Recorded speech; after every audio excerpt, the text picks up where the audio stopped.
Last time I spoke about red flags that we need to look for in our relationships. And I speak about all these things because I want us to prevent violence, abuse, and murders that take place in relationships. Because the more we speak about these things, it's the better that at least we're opening the spaces to speak frankly about them in our relationships and outside of our relationships. Because when we speak freely about them, it also allow those that were not confident enough to come out and speak, to have that opportunity to speak.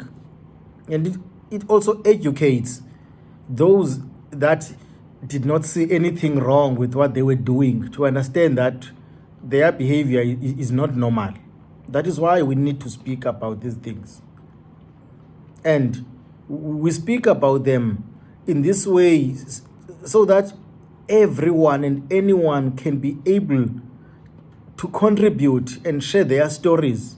Because I think the biggest problem that we do sometimes is to try and treat the issues of GBV as an academic matter.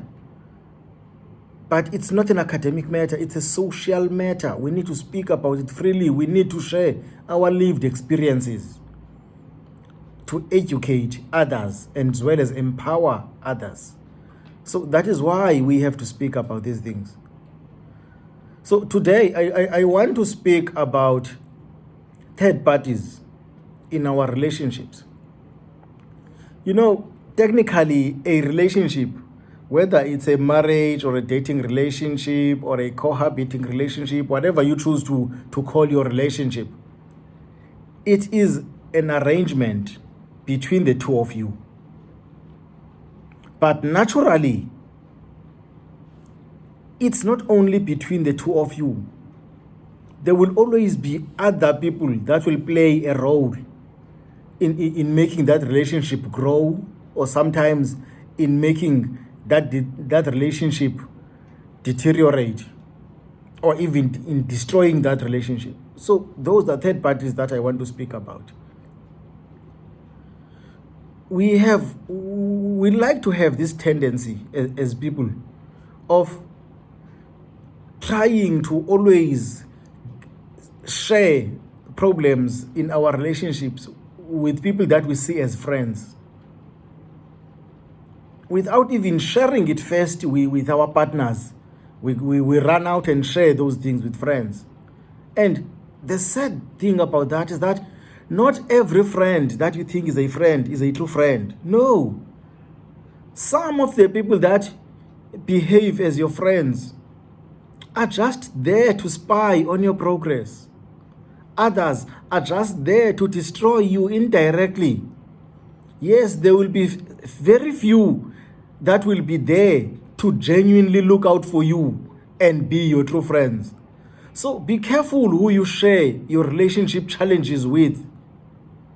Because yes, they will all give you advice. But believe me, some of that advice will be advice that you will only realize later that it was an advice meant to make things worse in your relationship. So before you go and share your relationship problems with someone, start with your partner. If your partner does not listen or doesn't get what you're trying to say, get a professional. There are counseling psychologists that are not as partial as us, ordinary human beings. Professionals don't know you, they don't know both of you, so they will tell as it is and they will give an objective advice, unlike us, friends and family. The challenge with friends and families, there's a tendency to be subjective. If I do not like your partner, I will advise you in a way that destroys that partner. If you come to me and saying your partner is wrong and I happen to hate your partner, I'm going to agree with you without even listening what the story was. So be careful of people that you bring as advisors to your relationship. Same as family. We always say, no, family is everything. Yes, family is everything. Because when things are going bad, when ships are down, the only people that you can run to is your family. But when it comes to relationship advice, believe me, family can be subjective. If your mother doesn't like your girlfriend, it's going to give you a subjective advice that attacks that girlfriend and paint her look as bad. And then you will leave your house believing that, yeah, you were always right all the time. It's your girlfriend that is bad. It's the same. If your father doesn't like your girlfriend or your son, oh, he's going to give you a relationship and even tell you that I've been telling you all along. Leave that one. It's not good for you. That is the challenge that we need to fix in our relationship. Sit down with your partner and thrash out all the issues. And when you do that, do not want to resolve your issues only when you are arguing already. You cannot bring those issues when there's argument already. Because when you start bringing up all other outstanding issues in the middle of argument, then it means you are not arguing in good faith, or you're not discussing in good faith. Why did you stay or did you stay so long before bringing this up? Why did you wait for someone to raise their problem or their challenge before bringing all this up? So, and the worst thing, during the argument, no one is objective anyway. Everyone is about defending themselves. So if you want to bring a genuine relationship problem or challenge, wait for those happy moments. When you are both happy, discussing or chatting about all the things that don't matter in this world, then raise up those issues. Then when you do that, not in an attacking mode, your partner will also open up and respond in good faith and with honesty. That will be then the first step to resolving your issues. Do not pack your issues until it's too late, or go to your friend to discuss your issues that even your partner is even not aware of. Because you see, some of the friends that you think are your friends, they're not your friends. One of those friends that you think they're your friends has got feelings for you, but you don't know. Now, when you go and say to that person, hey, my partner is so bad, I'm not happy in this relationship, oh, he or she's going to offer you that shoulder to cry on. And guess what's going to happen? You're going to end up coming now with stories saying, oh, he was just consoling me, we ended up kissing. Or worse, we ended up in bed. That is because there was always a feeling involved there. The friendship was not genuine. So be careful who you share your relationship problems with.